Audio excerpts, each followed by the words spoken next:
ଯୀଶୁଖ୍ରୀଷ୍ଟଙ୍କ ନାମରେ ସମସ୍ତ ଦର୍ଶକ ମାନଙ୍କୁ ମୋର ପ୍ରେଜ ଦଲ ନମସ୍କାର ଜଣା କରି ଆଉ ଏକ ଶୁଭ ଖବର ନେଇ ଆସିଛି। ତାହା ହେଉଛି ଆମ ୟୁବିଏସଏ ଗଜପତି। କଣ ସେ ଖବର ରହିଛି ଯାହାକି ଉତ୍କଳ ବାପ୍ଟିଷ୍ଟ ମଣ୍ଡଳୀ କେଝାଲ ସିଂ। ଆସନ୍ତୁ ବର୍ତ୍ତମାନ ମୋ ସାମ୍ନାରେ ଅନେକ ପ୍ରଭୁଙ୍କ ବିଶେଷ ଦାସମାନେ ଅଛନ୍ତି। ତାଙ୍କ ମୁଖରୁ କିଛି କଥା ସତ୍ୟତାକୁ ପରିପ୍ରକାଶ କରିବା ନିମନ୍ତେ ମୁଁ ପହଞ୍ଚିଛି। ତେବେ ଆସନ୍ତୁ ଆଉ ଯାହା ଆମେ ଶୁଣିବାକୁ ପାରିଛୁ ଯେ ଏଇ ଦିନ ମାନଙ୍କ ମଧ୍ୟରେ ଏ ଆକାଶ ତଳେ ମନୁଷ୍ୟ ମାନଙ୍କ ପାଇଁ ସବୁ ସମୟର ସୀମା ରହିଛି। ତେଣୁ ଆସନ୍ତୁ ଆଉ କେ ଝାଲ ସିଂ ମଣ୍ଡଳୀର କଣ ଗୁରୁତ୍ୱପୂର୍ଣ୍ଣ ଖବର ରହିଛି ବର୍ତ୍ତମାନ ଆଉ କମିଟିର ଯିଏ ଦାୟିତ୍ୱରେ ଅଛନ୍ତି ଆମଙ୍କର ପାଣି ଆଜ୍ଞାଙ୍କୁ ସାର୍ ପ୍ରେଜ ଦ ଲର୍ଡ। ପ୍ରେଜ ଦ ଲର୍ଡ। ଆମେ ଯାହା ବର୍ତ୍ତମାନ ଏ ଦିନରୁ ଶୁଣିବାକୁ ପାରୁଛୁ ଆଉ ଡିକନ ମିସାଲ ଅର୍ଥାତ ଖ୍ରୀଷ୍ଟଦାସ ମିସାଲ ଆଜ୍ଞାଙ୍କର ଅବସର ହେବାକୁ ଯାଉଛି, ସେ ସମ୍ପର୍କରେ କଣ ପ୍ଲାନିଂ ଅଛି ଆପଣଙ୍କର? ମୋ ନାଁ ହେଉଛି ରିଙ୍କୁ ପାଣି। ମୁଁ ହେଉଛି ଝାଲସିଂ ମଣ୍ଡଳୀର ଯେଉଁ ଅବସର ଉତ୍ସବ ହେବ ଦିକନ ମିଶାଲଙ୍କର, ସେଥିରେ ମୁଁ ସମ୍ପାଦକ ଦାୟିତ୍ୱରେ ଅଛି। ଅବସର ତାଙ୍କର ଅଭିଷେକ କାର୍ଯ୍ୟ ହେଇଥିଲା 20/9/2013ରେ। ଆଜିକୁ 13 ବର୍ଷ ହେଉଛି ତାଙ୍କର ଦିକନର ଦାୟିତ୍ୱ ନେଇକି। ଚଳିତ ମାସ 15 ତାରିଖ ଦିନ ବା ଗୁରୁବାର ଦିନ ସେଦିନ ଅବସର ଉତ୍ସବ କରାଯିବ ସମ୍ମିଳନୀଙ୍କର ଦ୍ୱାରା। ସେଥିପାଇଁ ଆମେ ଗ୍ରାମରେ ସମସ୍ତେ ପ୍ରତି ପରିବାର ପ୍ରାର୍ଥନାର ସହିତ ଆମେ ସମସ୍ତେ ପ୍ରସ୍ତୁତରେ ଅଛୁ।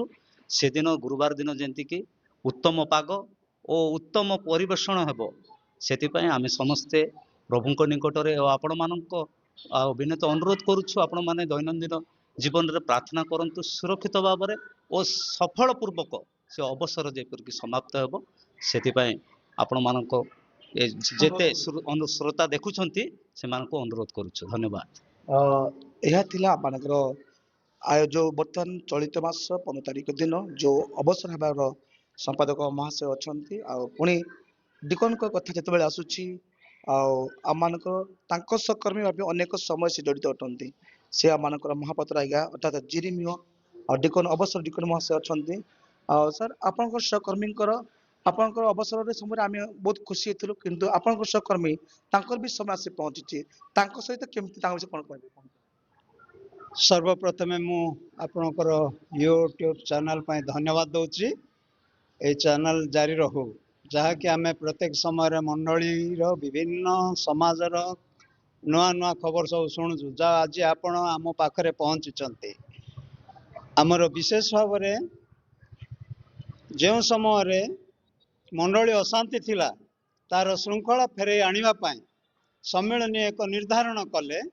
ମଣ୍ଡଳୀର ପାଳକ ଆମୋଦ କୁମାର ପାଣି ପାଳକ ହିସାବରେ ରହିବେ ଏବଂ 4 ଜଣ ଡିକନ ଯଥା ଜିରିମିୟ ମହାପାତ୍ର, ରିହିବିୟମ ଲିମା, ଅଟଳ ଗାଣ୍ଟା ଏବଂ ଖ୍ରୀଷ୍ଟଦାସ ମିସାଲ ଏମାନେ ଅଭିଷିକ୍ତ ଡିକନ ଭାବରେ ରହି ମଣ୍ଡଳୀ ପରିଚାଳନା କରିବେ।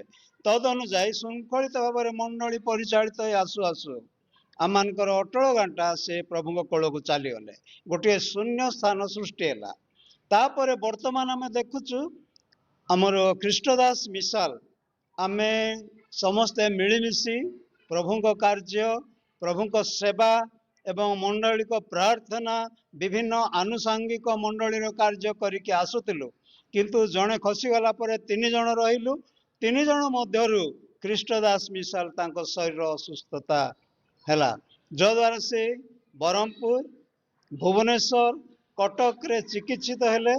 ତଥାପି ତାଙ୍କର ଦୁର୍ବଳତା ତାଙ୍କ ଶରୀରରୁ ଗଲା ନାହିଁ। ଏହା ପ୍ରଭୁଙ୍କର ଇଚ୍ଛା।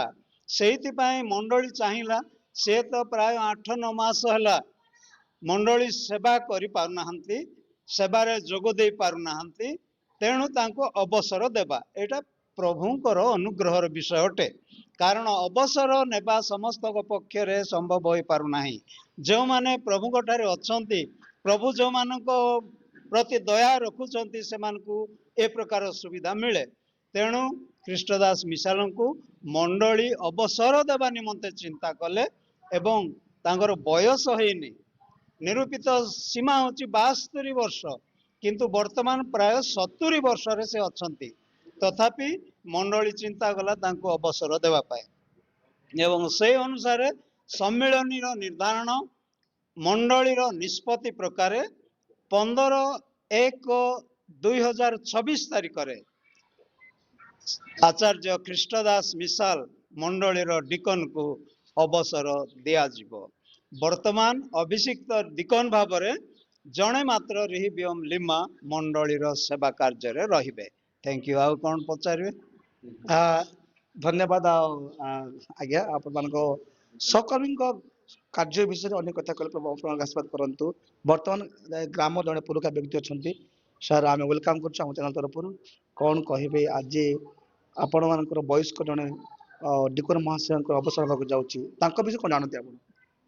ମୋ ନାଁ ଫ୍ରାନ୍ସିସ୍ ପାଣି, ଝାଲର ସିଂ ଝାଲର ସିଂ ମଣ୍ଡଳୀର ମୁଁ ଜଣେ ସଭ୍ୟ। ଆଉ ଆମେ କହିବାକୁ ଗଲେ ମଣ୍ଡଳୀ ଏହା କହୁଛି, ମୁଁ କହୁନାହିଁ, କି ଯାହା କହିଛନ୍ତି ମହାପାତ୍ର ସାର୍ ତଦନୁଯାୟୀ ଖ୍ରୀଷ୍ଟଦାସ ମିସାଲକୁ ମଧ୍ୟ ଆମେ 4 ଜଣ, ଯେଉଁ ନମ୍ବର 1 ମହାପାତ୍ର ଜିର୍ମିୟ, ନମ୍ବର 2 ରିହିବିୟ, ନମ୍ବର 3 ଅଟଳ ଗାଣ୍ଟାଲ, ନମ୍ବର 4 ଆମର ଖ୍ରୀଷ୍ଟଦାସ ମିସାଲ ଥିଲେ। କିନ୍ତୁ କୌଣସି ଇଏ ଯୋଗୁଁ 4 ଜଣ ମଧ୍ୟରେ ଜଣେ ସେ ପ୍ରଭୁଙ୍କ କୋଳକୁ ଚାଲିଗଲେ, ଅଟଳ ଗାଣ୍ଟା।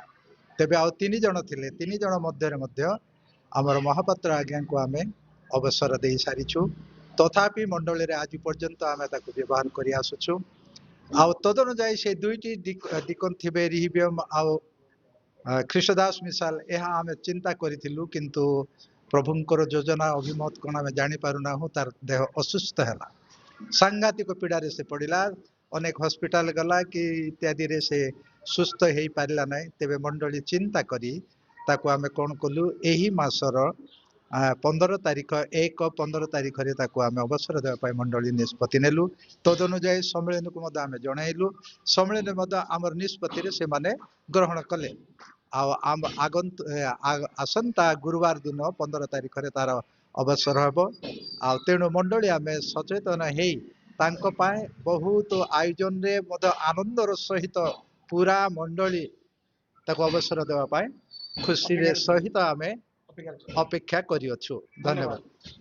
ଏହା ଥିଲା ଆଜ୍ଞାଙ୍କର ବ୍ୟକ୍ତିଗତ ମନ୍ତବ୍ୟ। ପୁଣି ଆଉ ଜଣେ ଆଜ୍ଞା ଅଛନ୍ତି, ଶେଷ ପ୍ରତିକ୍ରିୟା ଦେବା ପାଇଁ ଯିବି। ମିସାଲ ଆଜ୍ଞା, ଆପଣଙ୍କୁ ସ୍ୱାଗତ କରୁଛୁ। ନିଶ୍ଚିତ ଭାବେ ଆପଣ ବି ମଣ୍ଡଳୀ ସହିତ ସମ୍ମିଳନୀ ସହିତ ଜଡ଼ିତ ଭାବେ ଅଛନ୍ତି। ତ ଏହିପରି ପ୍ରଭୁଙ୍କ ବିଶେଷ ଦାସମାନଙ୍କର ସମୟ ସରି ଆସୁଛି, କ'ଣ କହିବେ ସେ ଉଦ୍ଦେଶ୍ୟରେ? ପ୍ରଭୁଙ୍କ ମହାନାମର ଧନ୍ୟବାଦ ହଉ। ପ୍ରଭୁଙ୍କ ଇଚ୍ଛା, ଅଭିମତ, ଯୋଜନା, କଳ୍ପନା ମଧ୍ୟରେ ଆମେ ରହିଛୁ। ଆଉ ଧନ୍ୟବାଦ ଦେବି, ଏ ସମୟରେ ୟୁଟ୍ୟୁବ ମଧ୍ୟ ଆମ ସମ୍ମୁଖରେ ଅଛି। ଆଉ ଆମର ଯାହା ସମସ୍ତ ବିଷୟବସ୍ତୁକୁ ପ୍ରସାରଣ କରିବେ ମହାପାତ୍ର ଆଜ୍ଞା, ପୁଣି ଅନ୍ୟ ଭାଇମାନେ ମଧ୍ୟ ଯେଉଁ ସମସ୍ତ କଥା କହିଲେ ସେଇ ପ୍ରକାର ମୁଁ ମଧ୍ୟ କହୁଛି। 4 ଜଣ ଡିକନ ମଧ୍ୟରୁ ଜଣେ ମୃତ୍ୟୁବରଣ କଲେ। ମହାପାତ୍ର ଆଜ୍ଞାଙ୍କୁ ଆମେ ସମାରୋହରେ ଅବସର ଦେଲୁ। ଯେଉଁମାନେ ସେ ଉପାସନାରେ ଯୋଗ ଦେଇଥିଲେ, ମହାପାତ୍ରଙ୍କ କେତେକ ଗୁଣ ଗାରିମାକୁ ଉପଲବ୍ଧି କରିଥିବେ, ଏକ ଆମମାନଙ୍କ ପାଇଁ ଶିକ୍ଷଣୀୟ ବିଷୟ ଥିଲା। ତେଣୁ ସେପରି ପ୍ରଭୁଙ୍କ ଦାସମାନଙ୍କୁ ଆମେ କିଛି ସମୟ ବାଦ ଦେଲା ଭଳି ଆମେ କରୁଛୁ। ଦୁଃଖିତ। ବର୍ତ୍ତମାନ ମଧ୍ୟ ଆମର ମିସାଲ ଡିକନଙ୍କର ଅସୁସ୍ଥତା ଯୋଗୁଁ ତାକୁ ମଣ୍ଡଳୀ ଚିନ୍ତା କରି ଏଇ 15 ତାରିଖରେ ଅବସର ଦେବା ପାଇଁ ଯାଉଛୁ। ତେଣୁ ସେ ମଧ୍ୟ ଜଣେ ଉତ୍ତମ ଡିକନ ଥିଲେ। ନମ୍ରତା, ମୃଦୁତା ତାଙ୍କଠାରେ ମଧ୍ୟ କେତେକ ଗୁଣ ଥିଲେ। ସେ ସେବା କରି ଆସୁଥିଲେ। ଆମେ 2 ଜଣଙ୍କୁ ଅବସର ଦେବାକୁ ଯାଉଛୁ। ତେଣୁ ହୁଏତ ଆମମାନଙ୍କ ମଧ୍ୟରେ କିଛି ଦୁଃଖର ଲହରୀ ଭିତରେ ଅଛି। ଯଦି ସମ୍ପୂର୍ଣ୍ଣ ଭାବରେ ଆମେ ସେମାନଙ୍କୁ ଛାଡ଼ି ନ ଦେଉ, ତଥାପି ସେମାନେ ମଣ୍ଡଳୀରେ ଅଛନ୍ତି, ପଦବୀରୁ କିଛି ଆମେ ସମୟ ଇଏ କରୁଛୁ। ଆଉ ସେମାନଙ୍କର ଜୀବନ ଯାତ୍ରାରେ ଯେତେ ସମୟ ସେମାନେ ମଣ୍ଡଳୀରେ ଅଛନ୍ତି, ଆମେ ଅଛୁ, ସେମାନଙ୍କୁ ନେଇ ହିଁ ଆମେ ଚଳିବୁ। ଯେହେତୁ ପ୍ରଭୁ ସେମାନଙ୍କୁ ଆଶୀର୍ବାଦ କରି ଆଉ ଅଭିଷେକ କରିଛନ୍ତି। ଧନ୍ୟବାଦ। ତେଣୁ